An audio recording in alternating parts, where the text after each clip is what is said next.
Gaming and BS episode 212. Maps and Mapping coming to you Wednesday, October 10th, 2018.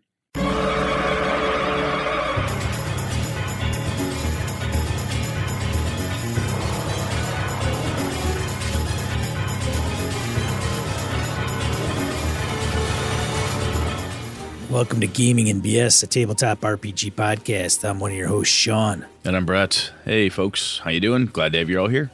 Brett has been frolicking in the woods again this weekend. A little bit, although it was damp and cold, so the frolicking was down to minimal. Yeah, it was kind of crappy this weekend here in Wisconsin. Yeah, it's youth hunt, so my youngest son and I were out. You were hunting youths? Yes, which is trickier than you think it would be. And AJ he's only 12, so he does not have 30 years of honed eyesight to go, that's a deer. Look at that. See that thing? He can't find it. Oh. One of the biggest bucks I've ever seen in my time in the woods was 30 yards away from him, and he could not see it. I'm like, how do you not see this? Wow.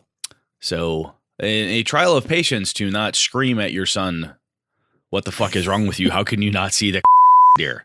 Right? You lose your brain and you want to say horrible things because you're like, this is so obvious. And you're like, wow, all this is really rude. This is my son. You look down at him. He looks at you like, Dad, I'm trying. You're like, yep, I know, son. It's okay. It's totally fine. It's just going to walk away and that's totally fine. It did. It just kind of ambled off. So was it a buck wow. or a doe? Oh, it's fucking huge, dude. Really? It's a big buck. Yeah, it's a fucking monster. Oh my God, it was huge. We're eating bread up inside. Oh, Jesus. And the thing of it is because it's a youth hunt, and I can't carry a rifle. It's not my job. So I'm sitting there going, I could kill this thing. I could kill it like 16 ways from Sunday. I could close one eye and I could hit it with a rock from here. My God. But so youth hunt is just under a certain age, right? Yeah, it's under a certain age. A gun season just for kids to kind of get them out and active. How long does it last? A weekend. One weekend. Yep. So do they have to buy a tag for that then? Of course. Yeah. Okay. So I don't know. Is there a difference between doe and buck tags too? Not in Wisconsin. Hang on a second. So in Wisconsin, there are doe and buck tags. When you buy one, you get, because Wisconsin has more deer than it knows what to do with, especially down by us. I have a fistful of them of tags for myself and for AJ. So gotcha. Plenty of them. I didn't know how the youth went. A little bit different in, say, Upper Michigan and stuff where I hunt as well. But anyway, it was like, oh my God. Like I said, it was kind of how do you not lose your mind on this child you love? I mean, like, oh my God, it's right fucking there. Jesus Christ.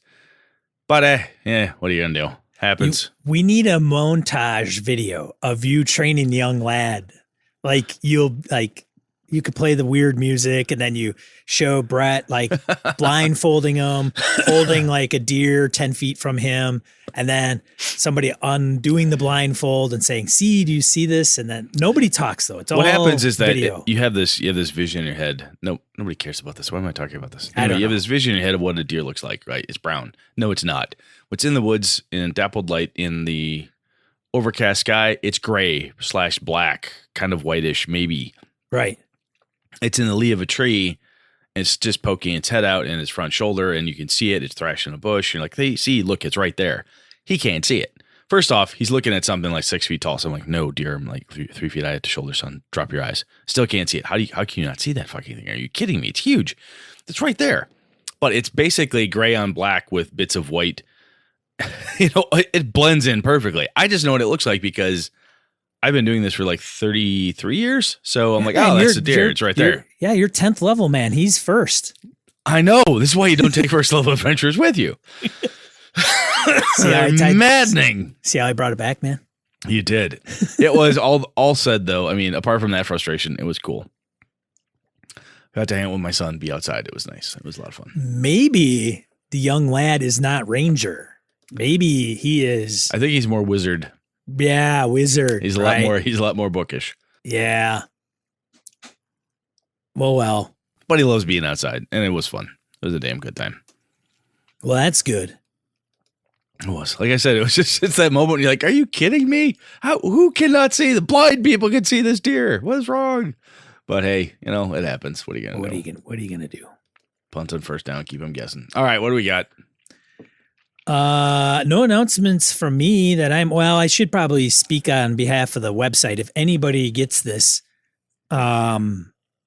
if they tune into the right feed, whatever that may be, there's a mixed thing going on with the website. So there's some people like, hey man, your episode hasn't dropped, blah, blah, blah. So yes, Sean dicked up the website, last week, but Sean got it back up and running just in time for iTunes not to propagate the episode. Now, I don't know if what I did is affecting that, and or it's a coincidence that iTunes is not propagating the last episode. I have heard that iTunes for sure has had an issue, but I don't know if I've contributed to that issue as well. So if you're getting this, you're fine.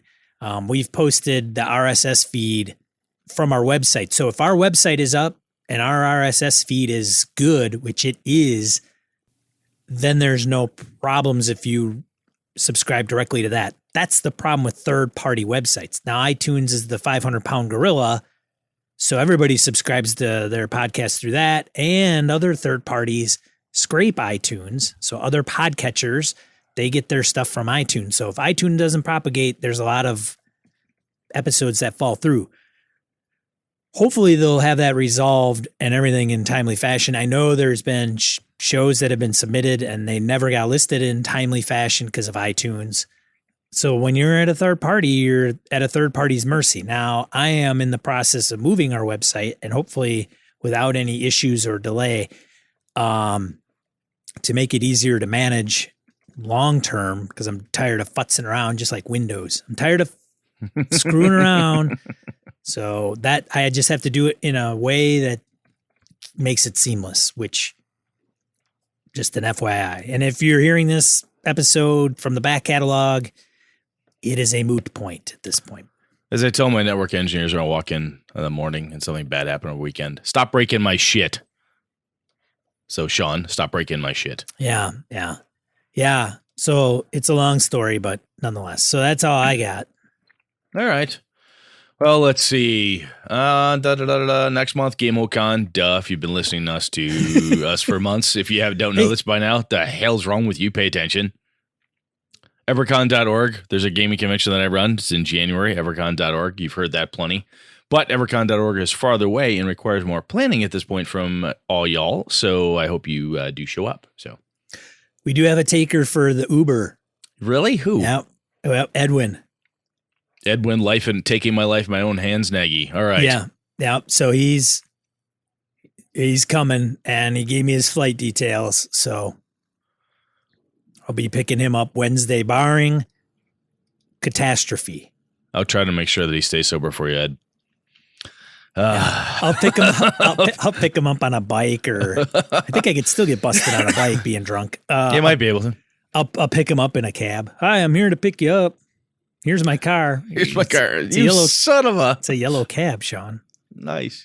I tell you, I'd pick you up, but I've had a few. No. But anyways, yeah. Are we good? Let's random encounter it up. Random encounter.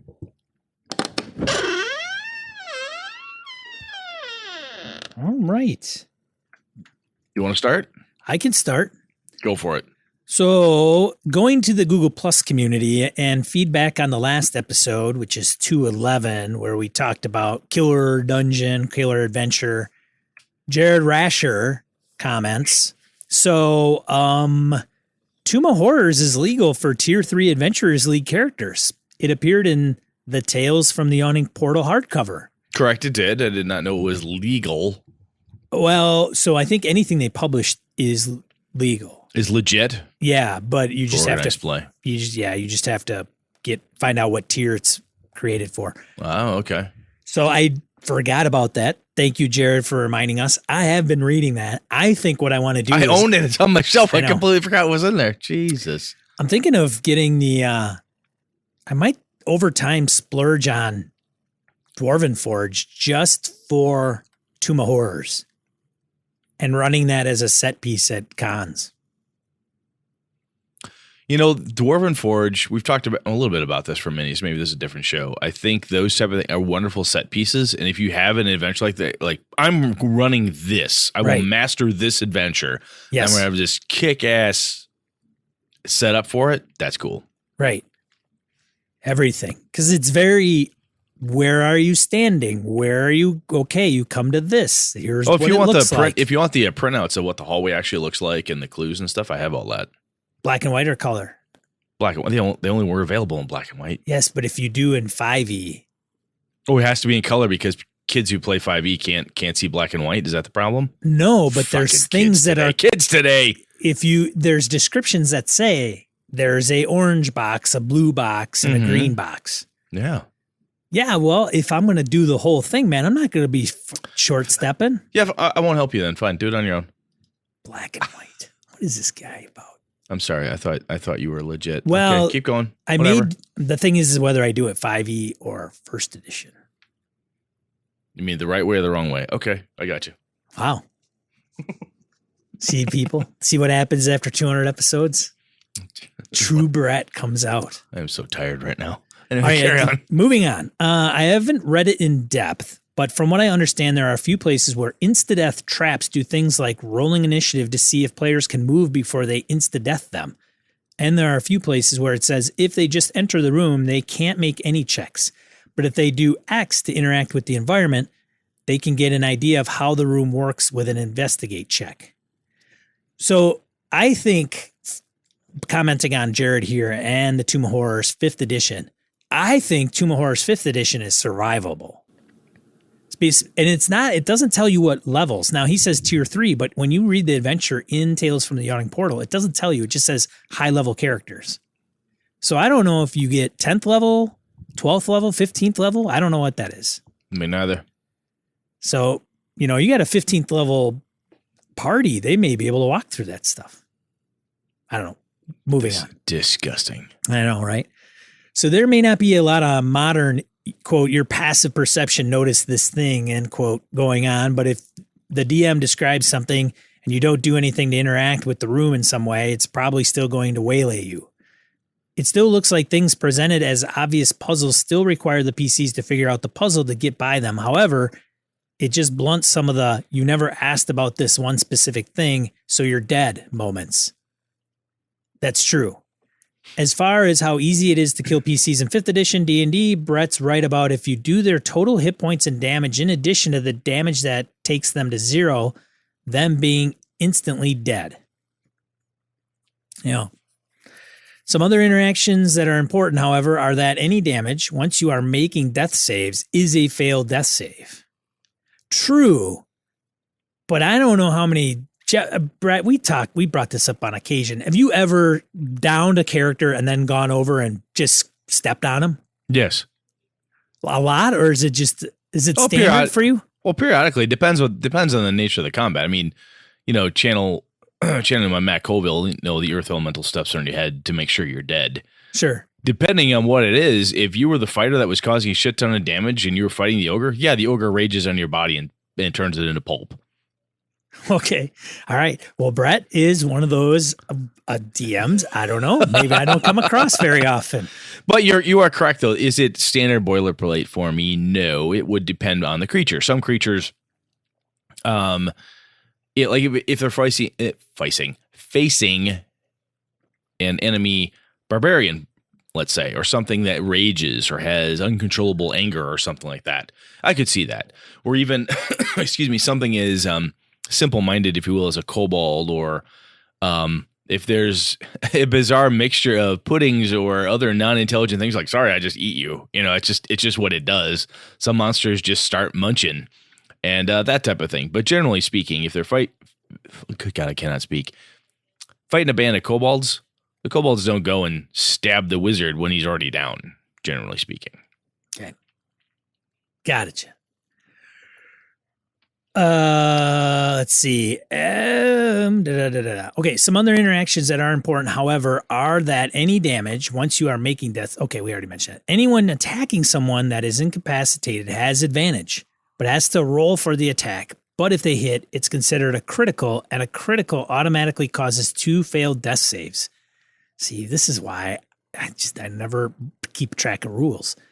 Finally, an effect that lowers maximum hit points is bad, not just because you can't heal above your new lower maximum, but because if your maximum is lowered to 0 or lower, you just die.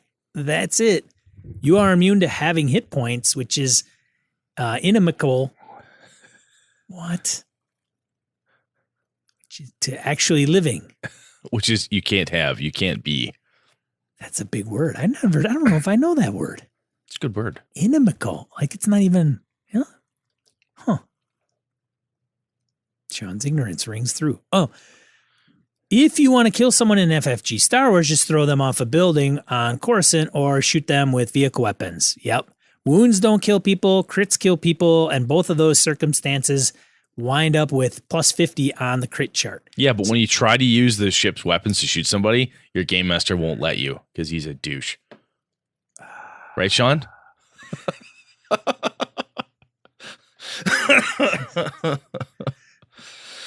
So that's all that's all Mr. Douche has. Thank you, Jared Rasher. That's good. Actually, that's really good, Jared. I need to reread. I breezed through the Tomb Horrors in Yawning Portal. I have a copy of it, and I breezed through it, and that's definitely worth looking at. And Sean, I love your idea, honestly, of making it a set piece because it would be an event for a convention. Say, hey, I'm going on Tomb Horrors 5e. I got all this cool shit. Come on, let's play.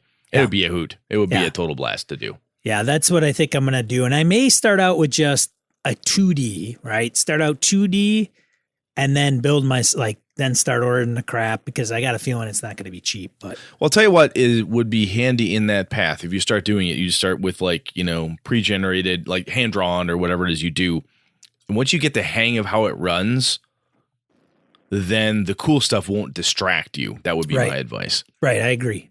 I'm with you. Because we've talked about the ages past with gear at the table, and sometimes you get too many props and different gadgets and widgets and what's at the table. It's suddenly incredibly distracting, even for the game master. So, yeah, and I'm squirrel all day. Yeah, yeah, me too. Sometimes. Jared, good stuff, man. Thank you. All right, let's see. Sky Slayton has a suggestion.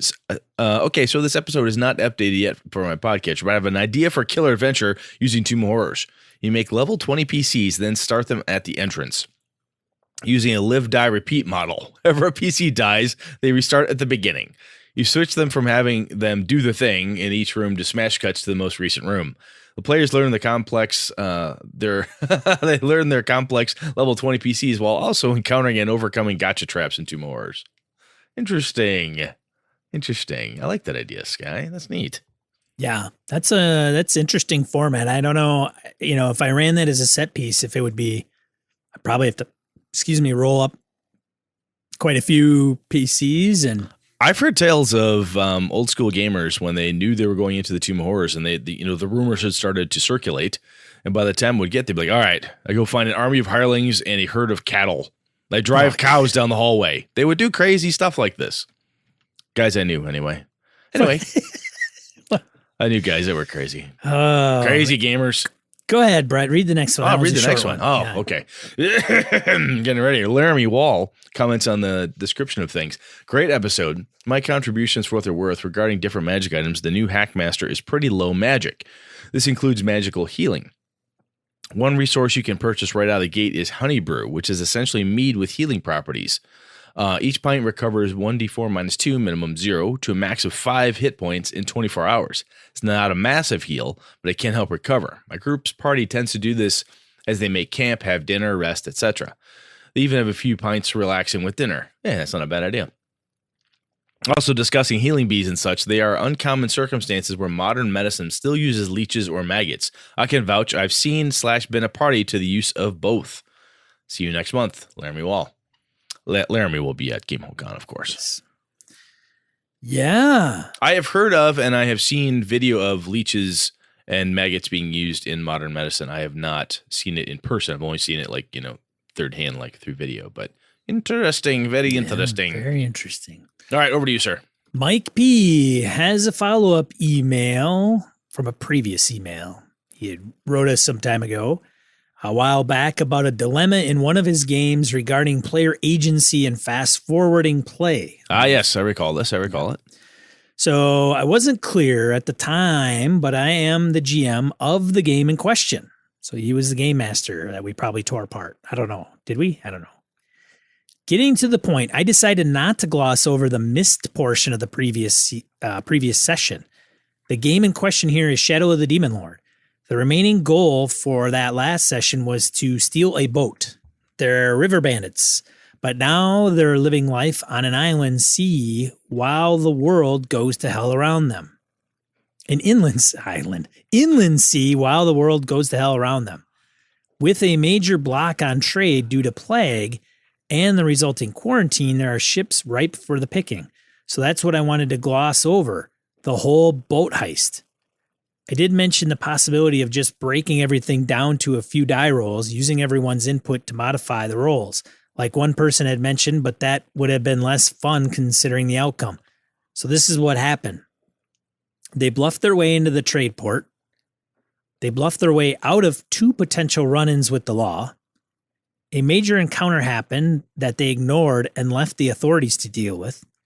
Then they stole a rowboat, worked their way out to the blocked trade ships, committed grievous acts of banditry and villainy, fought off some mercenaries, and made off with a boat full of trade goods while the port burned. Before that boat caught fire and nearly at the cost of their lives. If I had opted to just hand wave this part of the session we played, none of it would have played out the way it did. This was way better than you rolled a 10, a 6, and a 16. Okay, cool. You guys now have a boat full of goods. Thanks for taking me off the ledge. Well, I'll tell you, Mike, you know what's interesting?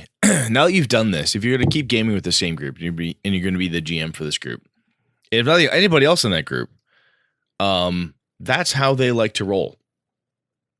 Other groups will tell you, let's hand wave that. I don't need it. Let's just get the boat. That sounds more interesting.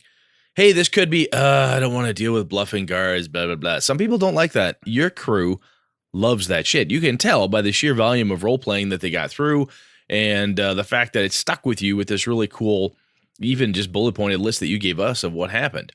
So, excuse me, my advice to you and anybody else out there is if you find out a thing that your group likes, they like doing this type of gaming. There's no reason when that opportunity comes up, lean into it because they're going to have a heck of a good time and they're going to roll with it. So if they do it, they go, yeah, well, that was fun. I kind of wish we could have glossed over it. Make a note and fix that up next time around. But that sounds really cool, man. That's really good. Anything on your side, John? No. Good. All right. So what do we got next? Saul writes in. Hey guys, I must say I've really liked your show. I'm still slowly finishing off listening to some of your old shows. Tomb of Horrors and other adventures like that were never part of my gaming history or present.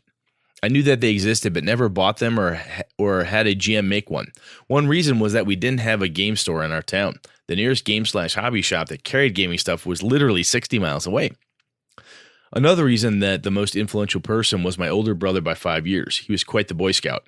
I mean, he literally was a Boy Scout, even got it, and even attained Eagle Scout, which is a pretty big deal, I suppose. I never made it out of Tenderfoot. Anyway, but he was a very moral person and a sensitive person, so he was not a vindictive GM or one that had it out for us. We started playing outside of our group of 4 guys and met other players that were like Tomb of Horrors type players and GM. They would kill off characters, he'd kill off the whole party with BS stuff. So I think I got lucky on missing that type of gaming. In fact, it wasn't until only a couple of weeks ago that I played in a Call of Cthulhu game that I was involved in a TPK. I seem to have gotten away from that meta game playing and more into the storytelling gaming stuff. Brett is 50? No, I'm 45. I'm only 45. 45! Saul apparently just turned 51. For some reason, I thought you guys were at least a generation younger. By the way, I'm Saul that started my own podcast with my wife. It's called Gaming Perspectives with Saul and Jolene. And thanks for the work and entertainment you guys do for putting out this podcast. P.S. Never got that angsty game of Vampire. Maybe because it's too full of angsty living in... Maybe because it's too hard to be full of angsty living in sunny California. Yeah, I could see that. Yeah, if you come to the Midwest, in the Chicago, Madison, Milwaukee area, where it's 20 below zero for 3-4 months in a row, yeah, you get a little angsty at that point. But I'm only 45. Sean's the old guy. God knows how old Sean is. I have seen things and lived. He's lived life. I've lived lives. I'm like a Highlander. There could be only one Sean Kelly. That's right. Was born in 1592. Every time he finds another Sean Kelly, they fight it out. They just throw D4s at each other until somebody loses an eye.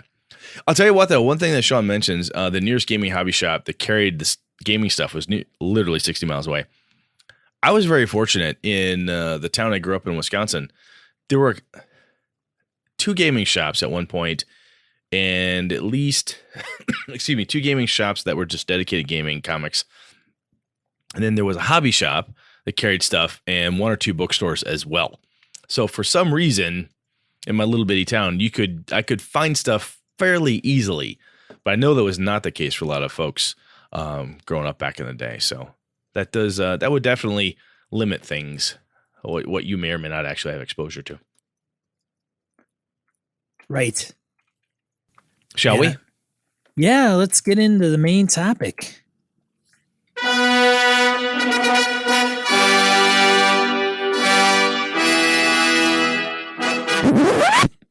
Oh boy. Yeah, let's talk about maps. Well, this kind of leads right into our talk about, Tomb of Horrors and Sean talking about getting a Dwarven Forge and all that crazy shit. So, all right.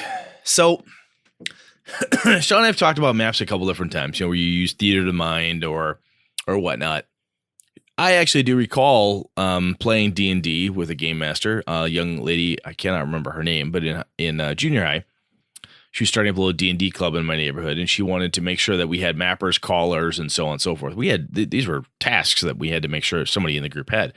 And the mapper's job was to map the goddamn dungeon out as you went through it. What's interesting to me in some of this stuff is there's some real, before we get too far into it, there are some amazing maps out there right now. You get guys like Dyson Logos and the others, some of the stuff that's even produced now with the mainstream adventures that are published. They are freaking amazing. Amazing, amazing maps. Amazing. And I think having a map, at least from a game master's perspective, having a map available to you is incredibly handy, even if all you're doing, quote unquote, is theater of the mind or rough sketches on a piece of, packing paper or something. Having the detailed map, having a real to scale perspective as the lore keeper, game master, whatever you want to call yourself, it really helps you give better descriptions and understand what is the party's going into or up against or what they're going through. Even in your sci-fi game, you want to understand what the space station looks like, what's where. It really helps quite a bit. Sean, how detailed do you like your maps as a game master? If you're excuse me, you open up a book like I don't know, Curse of Strahd. It's got some amazingly cool maps of Castle Ravenloft and so forth. Do you as a game master find that stuff just neat eye candy, or how do you prefer your maps, I guess, as a GM? What do you think?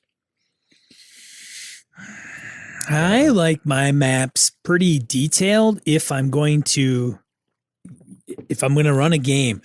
Does detailed equal pretty? Graphically pleasing? Well, okay. Question back at you is, are you talking about the maps that I'm using to run the game or Yes. the maps that I would present to players? The maps you're using to run the game. Just want to talk as a game master, you're looking at your prep, either the pre-generated thing, which you run a lot of pre-gens, or the thing that you may have created yourself. Do you like to have a lot of detail, and does detail equal gorgeous? I like to have them look appealing. I'm not a big chicken scratch mapper person. So if somebody just kind of drew it out, I guess if it coincided with the look and feel of the book and campaign, and that's kind of the. So if like the Goblin Children had drawn in, charcoal crayon where the bad frog lived in the swamp, you'd be cool with that because it's totally part of the adventure. Right. Yes. But when you see Strahd's castle in Barovia, you'd prefer an actual really kick-ass looking Gothic map. Yes. Now, part of that also has to do with room descriptions and figuring out what exactly the hell they're talking about when they're going, well, on the east wall, which is, the east wall is, 50 feet long. There is this. Okay, is that in the middle of the wall, on the end of the wall, and where, and it's, going to this or that. So nice physical representation, a decent detailed map with that type of thing physically drawn on it. Ah, yes, that looks like a little squiggly line, which indicates where the tapestry is. Oh, that's a nicely hand-drawn altar, so I can see where that is. Oh, that's where the computer is in this section of the spaceport or whatever. Right. Yeah, you approach the altar. There's a dais. Oh, and on each side of the dais is a candelabra with 5 candles. And then in the corners of the same wall, there are this and that. So then you're kind of like, oh, so are the candelabras? Oh, and there's a throne behind the dais. So are the candelabras to the left and right of the throne? And okay, I guess that's good to know. So where is it on the map? Does it need to be on the map? Yeah. So if it's physically there, it makes, well, one, your descriptions become easier if anybody's drawing it or if you're sketching it out for the players. Excuse me. God damn. That becomes easier for you. That makes sense. You know, the other thing I have found that I like is those kick-ass fantasy maps are in those books. They're really cool stuff. And Dyson Logos, I mean, I'll call him out again. He does just amazing work. And you look at this, there's something very evocative as a game master when you see the map and how it's drawn and the information that the map visibly gives to you. It's this wonderful graphic illustration. If it's done really, really well, it is much more evocative than, and to me anyway, than some of the old blue and white maps from ages back in the old modules. They're very, very simple, 10-foot squares or whatever the case is. Something a little more evocative with better graphics. I don't know. It's really neat. It just kind of, it sets a stage. It's a feeling and so on. So I think there's something pretty cool about that. But that's good for the game master. Yeah, I think maps have evolved for sure. I mean, there's I'm not just saying evolved. I'm just saying it's now part of the whole experience, right? You read the book and you've got a really kick-ass looking map that's tone and graphics matches the rest of the adventure. It's not like a jarring thing. Right. You know what I'm saying? All the art and everything's tied together. Do you, as a game master, do you draw the maps for your players or do the players draw the maps themselves? Well, if it's not a tactical game and it's theater of the mind, if it is tactical, then I will draw the map in front of them as they go. Okay. Right. If you come to this intersection, let me draw this out. Or if it's something I have to display because to give them an understanding of like where everything is at, then I will just sketch it out on a notepad, piece of paper, throw it out on the front, say, okay, here's where you're going. So when I ran Lost Mine of Phandelver at that conference a few months in August, they were entering a cave. So I had to kind of draw it out a little bit and say, okay, here is where you guys are. Here is where you hear everything else, because then they can get an understanding of positioning, even though it's not based on, well, how far am I? Can I move to get there? All that was kind of theater of the mind. So it just helps a little bit get their bearing. I'll tell you what, the other thing that happens is when the game master writes down, he or she says, hey, guess what? Here's the deal. And they sketch out. I mean, I did this at Queen City Conquest. I drew a very rough sketch of what the hospital looked like for my Trail of Cthulhu game. When the game master draws it, they're like, oh, this is what it really looks like. This is a real representation. Honestly, my art skills suck. But like, oh, this is real. What Brett is drawing right now, what Sean is drawing right now, this is a real representation of what's supposed to look like. Have you ever used a mapper? I guess I'll ask you that. Have you ever had someone in your group try the whole mapper role? Have you ever done that? I've asked people to do that. Like, well, I will say, hey, is anybody going to map out how they're going or where they're going or where they've been? I mean, because if they... Do you ever hold the line and say, oh, too fucking bad, you didn't bother to map, too bad? Well, I think it's based on the situation, because the map may not matter. What always happened in my high school game was somebody would say they're going to do mapping. Draw. Schaefer says, hey, the room is now 10 by 10 by here, by here. What wall is that? Okay, well, that can't be because it matches on this other wall, and they have to, fine, give me that map. Scratch. Here, that's what it looks like. So we always had this back. So the mapper job was basically another person to argue with the game master in high school is all it was. But have you ever had a mapper in a group like that? Oh, back in the day. No, even now, does anybody do it? If they do, it's more voluntary by them that they like want to do that. I don't say who's going to be mapping. I may ask, like, is anybody mapping? Somebody just take it upon themselves. Like, I'm Bard and I map. I have played with a couple grognards back in the day when we were going through, and I remember distinctly sitting at Boyd's table, and somebody said, "Do we have a map?" And he goes, "I figured one of you was paying attention." And that was it. If you didn't pay attention, you didn't draw a map, good luck getting out of this shithole. I mean, that was tough. Lucky for me, I'd played with Boyd before, so I had a little pencil sketch of conceptually where we were headed. I think it's interesting that it used to be critical that the players mapped their own progress and drew their own thing, right? We talked about this a little bit back with the West Marches type of game, where you kind of encourage people to have half-drawn maps or, things that they think are kind of sort of right or whatever it is. And I don't know if it's just me, but I feel that it's become more and more, maybe because as D&D and different things like that became more tactical, or maybe it's just always been this way. I don't know, but it feels more and more that when I'm running, am expected to produce any visualizations, of the room itself. If I say, look, it's 10 by 10, room it's 5 feet off on either side. It goes this far in and that far, and there's this and this and this. Somebody will look at me and go, well, can you just draw it? I'm like, I just gave you a description. Why don't you draw it? Would be the old school answer, back in the day. But I think it's so much faster and easier if I scroll it out for them. So I'm just going to do it. Is that what you find yourself doing as well? I could see doing that. I don't think it's a wrong or better or worse way. No, it's just kind of an observation more than anything else. I don't think it's wrong or right. What I think is interesting, though, is when you go from this really kick-ass, I have this amazing Dyson Logos map. It just looks really cool. I'm going to run this adventure. And then I transform that into Brett's really shitty on whiteboard markered out. Yeah, it looks kind of sort of like this. Or even if I'm using a 1-inch hex or a 1-inch grid or whatever I'm using and trying to draw it out, it never looks as good when it's been reproduced.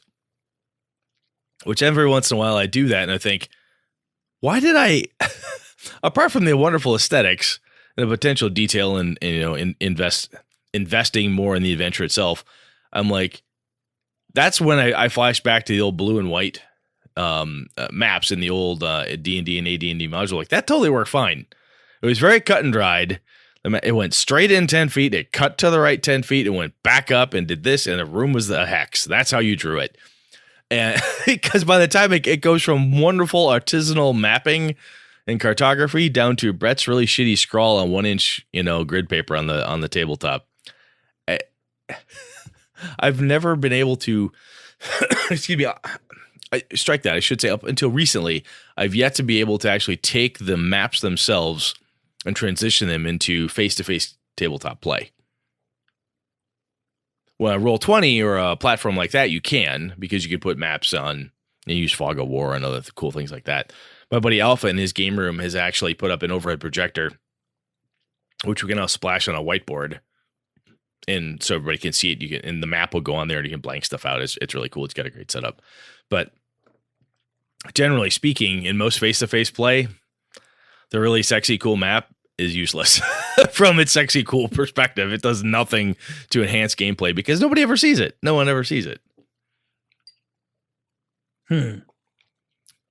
That's all I have to say about that. What how do you do it? Do you bring the map out? Do you print it out and like put sticky notes on it or something? Or well, I have, but even with player maps, so the Tomb of Annihilation, they came out with a map pack that was done in vinyl. Like you could buy it and you roll it out and it's done on vinyl, and you can do wet erase markers on it, and it's blanked out kind of in the middle of the island, but it's a hex crawl. So I roll that out onto the table. It's not very big. It's maybe, I don't know if it's 3x2. That may even be larger than I anticipated, but I put that on the table and go, all right, here's the map that you have and know, and then the middle part that's all beige, which is in the back of the book. You can yank it out of the book and throw it down. It's in paper. That's the I give them as an outdoor map, so they have some type of direction. But as they go, I'm keeping track of whether or not they get lost. And then, of course, their argument is like, we follow the river. How do we get lost if we just follow the river? Sure. Okay, I can tell you this. Follow the Mississippi River, motor scooter, and tell me you're not going to get lost. I've got a story for you. So my dad, in the woods in Upper Michigan, ages back, following the river. Our hunting partner Albert says, look, Ron, if you get down there and you cross the Shane, which is this little creek, if you cross the Shane, you've gone too far. Okay. Got it. Dad goes down, follow. He goes, I can walk across. I can step across this. This clearly isn't the Shane. Right. This has to be just a runoff. Right. Oh, no, it's not. No, that's the Shane. That's the Shane. It just comes really narrow right here. So Dad steps over it. 6 hours later, he finds a road and then gets a guy to drive him back to camp. He's fucking lost. Yeah. Albert catches Dad's tracks. Dad's a big dude like me. He said, I could tell your dad was starting to panic when, if it wasn't 2 inches around from a tree perspective, he just knocked it down. It had to be bigger than 2 inches. Otherwise, he just knocked it down and because Dad knew that if you go straight east, you'd catch a road. So he said, fuck it. Slung his rifle, unloaded, slung his rifle, said, I'm going east till I find a road, and knock shit down. He's like, this just birds right through the woods. A straight direction in the wilderness is never going to be it's hard. A beaten path. No, it is hard to do. It is hard to do. Yeah. My son and I hunting where he can't see deer, apparently. I've got this wonderful map that the landowner's given me.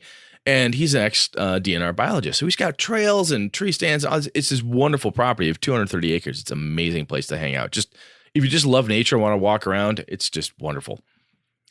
And you go up there and AJ's like, where are we? I'm like, well, my phone has a wonderful GPS app on it called Onyx. So I'm on this thing. Oh, here's where I am. I can look at the map and I say, oh, I'm right here. And AJ's like, yeah, but he has the tree stand here and it's off. It looks like it's off by, and he looks at the little scale, like hundreds of feet. I'm like, yeah, but this has got to be it.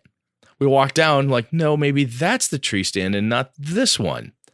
Well, the first one we saw was an old one that was no longer in use. And the landowner's like, I don't count that one. Right. I only count the ones I use. Like, what?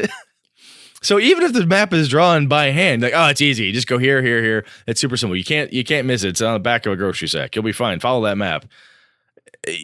People get lost in maps all the time, which is why, they invented GPS to talk at you to tell you where to turn, because people get lost all the time, even with perfectly good maps. So the military and the Army, and you go to, it used to be called PLDC. I think they changed it now. So it used to be Primary Leadership Development Course, and they've changed the name to it. But in order to become a sergeant, you got to go to this course. Orienteering? Huh? Orienteering? Yeah, basically. Yeah. I mean, you go out, and part of the rigmarole is a navigation, map reading.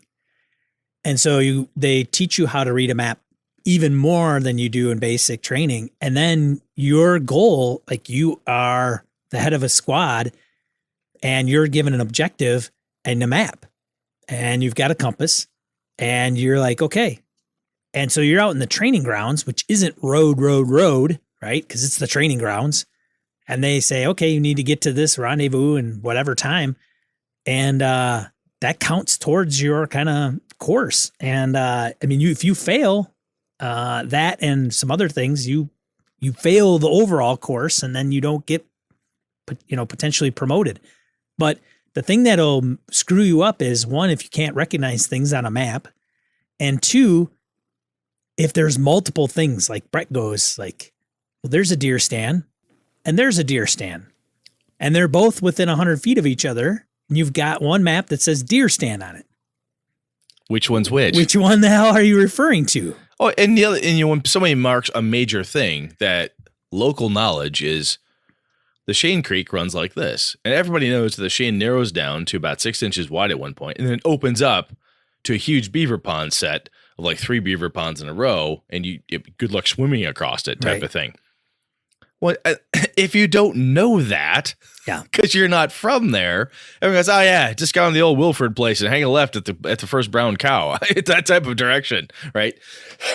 So, apart from the interesting bits about how we draw maps, how the maps actually translate to the table itself, there is this wonderful false sense of security that players have. Yes. Once they're given a map. And I think what Sean and I are saying is mess with your players' maps.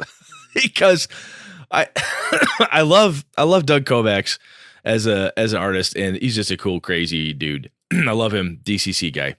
And Kovacs, his maps are these wonderful, they have that feeling to me. Nothing is drawn to scale. Like, look, Demon Pit here, Standing Stones here, up here is this, and beware the Valkyries. You're like, I have no idea what that means, but it must be up there.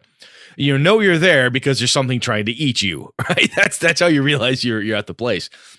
But your fantasy map is not going to be 1 inch equals X number of miles. That's not going to happen. If it's drawn locally, it's going to have colloquialisms and other things that are common knowledge to everybody else, probably not so much to you. And even if it's a modern map that's drawn for you, and how many people have used a different, a non-Google app or something, and it's wrong. That was one of the complaints of Apple Maps at one point. Oh, if you use the Apple map, it would send you to the ocean when you're supposed to take a turn. It's wrong. Mistakes are made, right? And it's commonplace enough that it's a bit of a joke, but people can't read maps or aren't used to reading them, especially under pressure, right? As you're saying my assumption is in the training that you're talking about, you don't have like 3 weeks in a day to figure out how to read the map. You've got to get it done within a time period, right? Well, you go over terrain. So you know what a draw is and a spur and a hilltop. So if you don't even lines. If you don't know what a draw, a spur, and a hogsback is, you're like, what's a hogsback? It's a ridge that looks like the back of a pig. Right. Well, is that one? No, that's not a hogsback. That's just a ridge. Right. What's the fucking difference? Oh, it's a big difference if you're in certain parts of the country, right? It's a big difference. You're trying to read a 2-dimensional thing that's flat, and you're standing in a 3-dimensional world. It's got contour lines. It's fine. It's fine. It's got contour lines. So do you go up? Is this down or up? Like, Just go down to the holler. What's a holler? A holler. It's a holler. It's down there. I mean, a valley? Is a valley a holler? Or is that a hollow? Is a hollow different than a holler? This is our way of saying when players are like, well, it should really be easy. I've got a map here. That's why those survival checks come in handy. And if they don't succeed, they could think they're following that map all day long, but they're going to end up in the freaking boondocks. Like they're going to wake up and the thing is following a river. You think you're following the river until the sucker hits a tributary or something. And then you're like, wait a minute. Yeah. The river went off in the other direction, but you're following this little whack ass creek. Yeah. It forks for whatever reason. Yeah. The other thing that's interesting too is, and what I like to do whenever I've given the players a map, say, hey, this is the map that you've been given, the treasure map you find or whatever it is that they've got. I strongly encourage them to mark it up. I never give them a map that I expect to get back in pristine condition. Sure. No, that's good. Yeah. And the reason I do that is because when they go along, they will redraw the river. No, the goddamn thing, there's a pond here. Oh, this is a swamp. These squiggly lines mean swamp, W-S, S-W, sorry, can't spell. But they'll write swamp.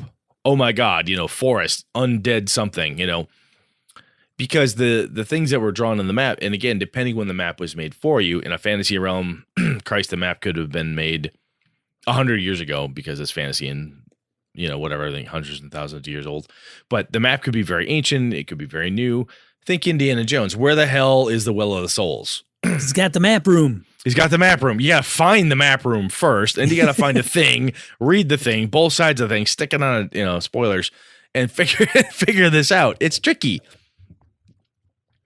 And so I guess it's interesting because when people pull how hard could it be I have a map, I love to pull out the real world examples, like my dad getting lost. I've been turned around. It's fucking terrifying, by the way. If you've ever been lost in the woods, you have no idea where you are. is not a good Yeah. feeling. You can walk a long ways and you lose your sense very quickly, and it can be very desperate. Yes. Especially, I mean, There are scary stories. shit. DNR agents will tell you the stories where you're looking for a lost individual. You find their clothes, their pack, their gun, their boots, and eventually the person. They get hot and frustrated and tired and scared, and they don't want to carry this anymore, and they start shedding gear. This is a common thing. It's weird as hell. People shed equipment. So I actually did that once in a D&D game where the characters found a trail of weird stuff laid down. And it led to a group of people who were dead because they just had been lost. Shoot a chainmail. What's that? A shield. What? Why would you throw your shield away? That doesn't make any sense. Well, person got lost and panicked and did stupid ass shit. And again, as I say, even in a modern setting, or I remember watching parts of Star Wars and Star Trek, and part of the adventure is you're going places where no one has been before, and it's charted to a point. There's only so much data. Somebody has to go there and get the thing. You have to go there and figure out how this thing is laid out and sort it out. So now that said, that's interesting when we're talking overland maps and so forth. So Sean, when you're drawing a tactical map for your players, how detailed do you want to get? Do you like to go, 1 inch square equals 5 feet? Do you want squares on the map or to scale? How do you do it? Yeah, usually if it's a room dungeon crawl, it's, standard 5 feet, unless it's big. Unless it's a real big place. Okay. Then you might be doing 10 or 20 feet per square, but that's usually a rarity. But you're going to tell that to the players, right? Hey, each square equals 20 feet or each square equals 10 feet. Yeah, I would tell them that. Yeah, and then if it's not theater of the mind, then the map comes in a little bit more handier. But otherwise, maybe a rough outline just to give them an idea. Like, this is where this is at in conjunction with this.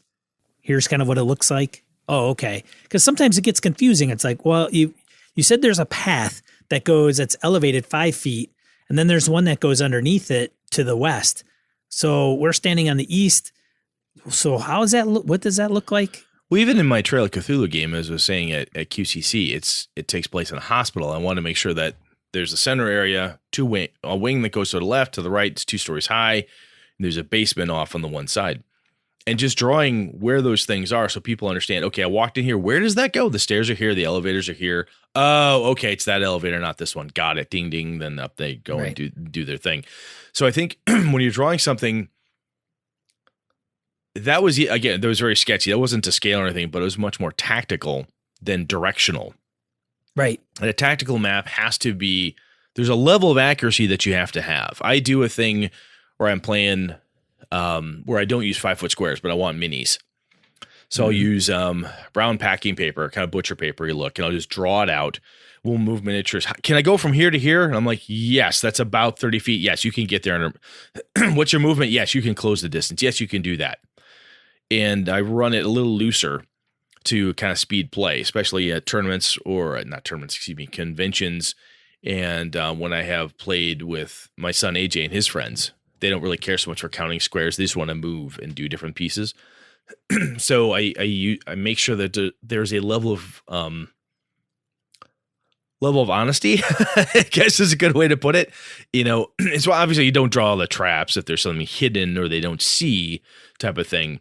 But the idea is if you're drawing it out there, it's real, right? Especially in a tactical scenario. When I drew that map for Trail of Cthulhu, if there was, 5 janitors or a janitor station or a closet door or 16 different cell doors for patients, I didn't draw all of that because it didn't matter. When they went down the hall, I said, okay, are there other doors? Yes, there's a door here, here, here, here. There's about 20 patients' rooms and this, this, and this. Okay, great. That's fine. That's all they needed to know. Is there a door leading outside? Yes, that's what this is. But there has to be a level of honesty that goes in it. You really can't, as we were talking with the overland maps, what do you mean Shane Creek turns into Hobbs Creek and turns back into whatever? It's a son of a gun, There's a level of dishonesty that can happen in such a sketch as opposed to a tactical, here's where the action's happening type of map. Yeah. Maps are actually kind of interesting. We didn't even get into isometric maps. Oh Jesus! Have you ever used an isometric map? Ravenloft, baby. Well, yeah, but they end up being represented as 2D on a page. Well, yeah. How else would an isometric map be? I mean, it's 2D, but it's not really, because you could see the levels and how they're connected. Yeah, I get that. I've got some isometric gaming paper. I want to do some isometric maps. Yes, I have you got me a copy. You got me a bunch of that too. I got a tube of that I need to work with. Oh, the tube. Yeah, I think I have a tube of it as well, but I got the also 8.5 by 11 sheets that allow you to do that. You could do it on regular squares. Yes, you can. You just have to get the diagonals right. It can be a little tricky. But yeah, I think they're cool. I think isometric maps are super sweet. All right. Sorry. So are we done with maps? I think we're good with maps, man. Let's move on. Obviously, somebody else out there knows maps better than we do. And there's probably, besides isometric and other components of it, pieces we haven't touched. I think we just kind of glossed over bits and pieces of map and cartography. So if there's more specific pieces of maps people would like us to talk about or want to dish about or whatnot, write in, call in, email us, let us know what you're thinking, and we'll take a stab at it. Yeah. You know the deal. Die roll, baby. Okay, I got a few this week. Netflix is developing adaptations of the Chronicles of Narnia. I also heard they're doing Wheel of Time. Oh. I don't know if it's Netflix, but I heard Wheel of Time is going out there. You know what? While you're talking, I'm going to see if I can find it. Wheel of Time. Robert Jordan. Wheel of Time. That'll be incredibly long, boring, stretch that out painful. To a few seasons. I am not a fan. No? No. Oh my God. I got through book 1 and I wanted to light every character in there on fire. And by halfway through book 2, I'm like, I don't have to read this. I don't have to do this to myself. And I put it down. Oh, well, hey, all Robert Jordan fans, there you go. Jeff, Brett's not applying for membership anytime soon. Not in the clone. No, not in the club. Anyway, No. Clone. Good God, I can't talk. Anyway, just not a fan of that. Anywho, what else you got? Dyson Logos does good maps. Oh, hell yeah. Dyson is on Facebook, Google+. We'll have a link to Dyson's blog, Patreon, and Google+ accounts in the show notes. Did an awesome one for his Caves of Chaos. You can get that. Some of his stuff has shown up in official Wizards of the Coast stuff, to include the recent Dragon Heist adventure. Then the next one is Christopher West. So if you are a fan of Pathfinder, or I think even some Star Wars saga and D20 revised edition, Christopher did some maps. So his Maps of Mastery website is his official website, where you can get even maps that aren't fantasy related. They could be science fiction based. Check those out. Mike Schley, if you're dealing with D&D, then you've seen Mike Schley's work. So he's done a ton of 5e related maps, and he can sell them straight off of his website. He has the Tomb of Annihilation map pack that you can buy off the website. So it's easy to go on Google and just like pull them off. But, if you want to support some of the creative artists out there, we encourage you to do so. Mike has his stuff out there. Again, a lot of stuff for D&D based. And then Devin Rue, the mistress of maps. I think we've brought up Devin before. I think I brought her up because I saw a map she was doing on Twitter. So another link to Devin's website, Mistress of Maps. All good stuff. And I'm sure we're missing plenty of other people. So if you want to suggest somebody that's done some really cool cartography and map making, let us know. We'll obviously give them a shout out. And then lastly, we'll put in Saul's web podcast. So Gaming Perspectives with Saul and Jolin. We have a link to their podcast Good job, Saul, in marketing that, man. Getting it to us. I did have one. I completely forgot to put it in there, but I'll call that. So Evil Hat Productions, Fate, and so forth. They had they've had to do some changes, and I like what they've. So a little link in the show notes I'll put in there. Basically, they've done some staffing changes and changed some of the stuff that some releases and so on. Essentially, it looks like they're making cuts.